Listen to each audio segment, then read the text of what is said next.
Trauma ang gibati sa usa ka 18 anyos nga babayi nga residente sa Janiang Paradise, Barangay City Heights, Jensan, human kini gipasakay sa usa ka tricycle driver ug gidala padulong sa Barangay Bawing ning susamang syudad. Nahitabo ang insidente alas 5 pasado sa hapon kaniadtong Mayo 3 sa kasamtangan nga tuig. Sumala sa biktima nga usa ka mabdos. Misakay siya gikan sa usa ka pribadong eskwelahan sa P. Acharon Boulevard, Barangay Dadianga South ug nagpahatod kini sa Janiang Paradise. Duwa ka babae na nagsakay. Pa Tumbler Banisil din to. Isa ka lalaki is Makar. Then dito siya nag-agi sa Silway. Silway din. Una to na baba ang lalaki. Makar. Opo, Bakar man siya din. Yung dalawa ka babae Banisil. Dapat may sa Banisil. Sige siya giyaw-yaw kay traffic gabi. Tapos pagbaba sa dalawa ka babae, siya. Sa tumbler na? Yes Banisil? po. Opo. Tapos pagbaba sa dalawa ka babayara siya. Bawing. Tapos ako, kalayo. Ano siya, bahala kayo dito. So, tigag bawin mo ito, niambak dahil. Kula ko, dalawa ko, dua.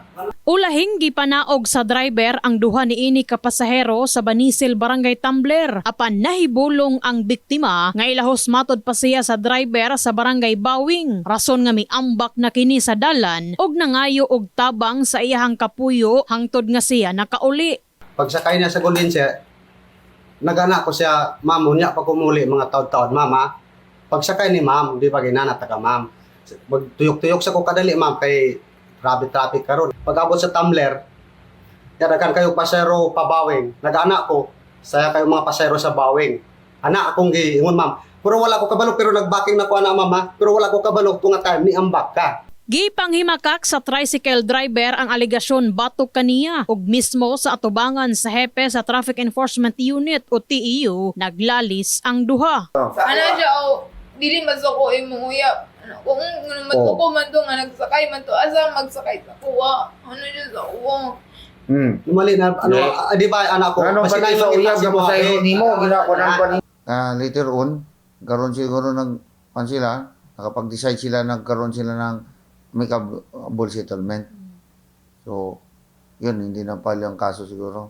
So, dapat nga, ito nga yung pa natin ng LGU natin na dapat, pag may nang bastos dito, pag may resolusyon tayo na, pakanat natin na hindi sila pwede dito sa Jensan. Sa pag-atubangay sa biktima o sa driver, nahulog kini sa pag-aregluhanay og nangayo og pasaylo ang driver sa gibuhat niini. Gipatubag sab sa biktima sa driver ang bayrono niini sa ospital aron masuta ang sitwasyon sa iyahang pagmabdos human miambak sa tricycle.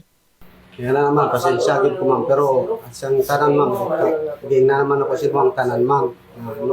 Kung saan nakamali man ko ma'am, pasensya ko. In the heart of changing lives, kini si Enami Mugpun, Brigada News.